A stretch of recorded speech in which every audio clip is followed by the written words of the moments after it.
Untuk pembangkit listrik tenaga biomasa, memang teknologi combustion ini yang paling populer mungkin bisa dikatakan, karena dia teknologi yang paling mature, kemudian skalanya juga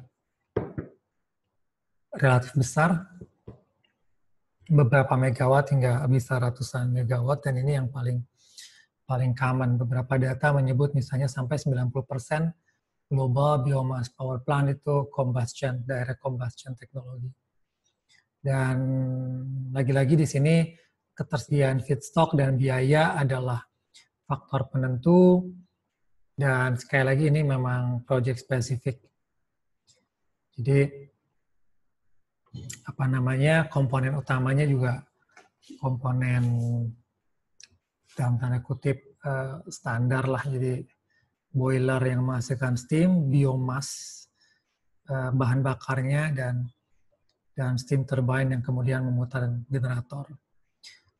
Ada dua teknologi yang umum digunakan untuk boilersnya, ada stoker dan fluidized bed, ya, yang ini juga bisa co-fire dengan menggunakan kombinasi bahan bakar fosil. Jadi ini gambar yang stoker boilers, jadi ada traveling grade namanya ini yang membawa fuel. Sisanya sih yang namanya boiler. Jadi ini bukan teknologi yang artinya teknologi yang sudah mapan juga. Kemudian ada fluidized bed boilers. Jadi ini fuelnya, kita lihat blowing, apa namanya, kalau tadi travel grade, ini di blow dalam boiler. Dan boiler tersebut kemudian apa namanya menghasilkan steam, ya, bertekanan yang memutar steam turbin. Jadi ya mechanical power dan steam ini ya memutar turbin yang lanjut apa namanya memutar generator.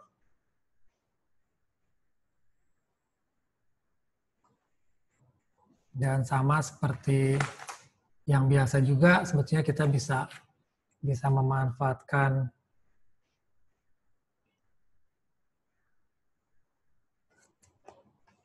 panasnya untuk combine heat and power.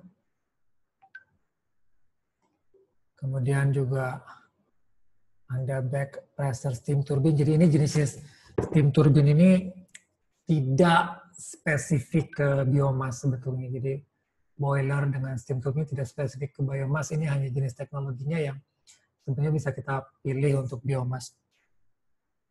Kayak combine heat and power ini juga bukan yang spesifik untuk biomas. Cuman ini artinya ya produksi yang simultan listrik dan panas, ya, namanya combined heat and power.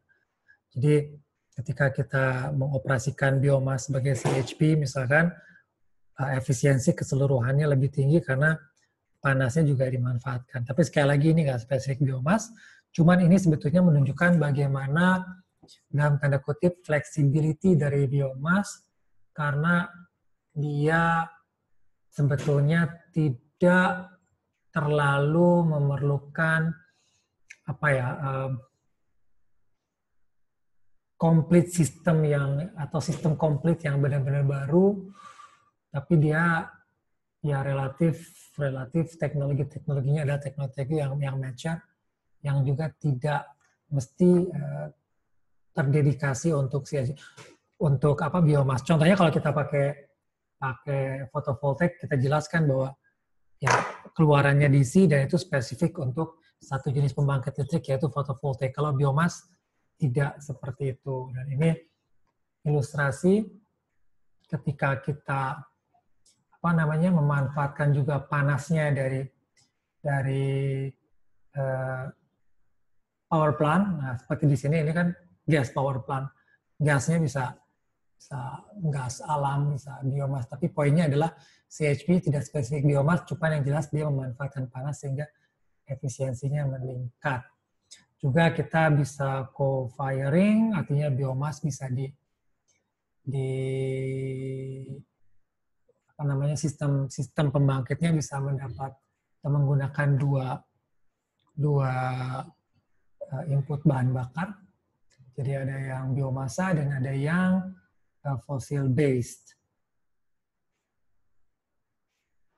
Biasanya supaya efisiensinya meningkat. Ya, ujung-ujungnya kita mesti menghitung dari sisi ekonominya juga, dan teknologi untuk co-firing juga bukan bukan teknologi, artinya teknologi yang sudah mapan. Jadi adalah teknologi yang sudah mapan, di mana kita bisa bentuknya direct co-firing, di mana biomas kita co-firing dengan batu bara di boiler secara direct, bisa indirect co-firing, di mana coal-nya disuplai ke boiler, tapi biomasanya melalui gasification proses dulu, dan bisa parallel co-firing. Jadi biomasa mensuplai satu boiler dan coal mensuplai satu boiler.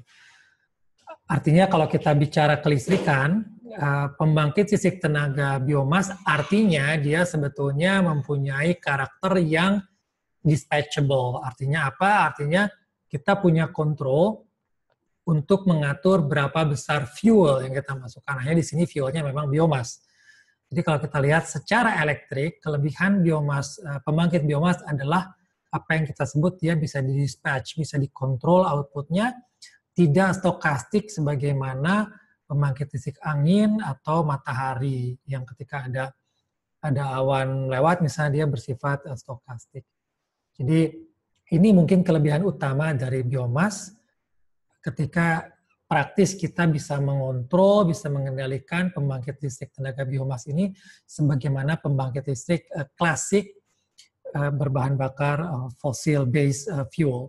Dan dengan biomas sebetulnya betul ada CO2 yang dihasilkan dan ditangkap pada proses budidayaan biomasnya atau pertaniannya, dan secara elektrik sebetulnya teknologi combustion ini terutama adalah teknologi yang sebetulnya bisa digunakan untuk dikombinasikan dengan pembangkit stokastik, terutama kalau kita bicara yang melalui gasifikasi misalkan, karena dia bisa respon dengan cepat. Jadi ya ini pengantar saja tentang teknologi combustion untuk biomas.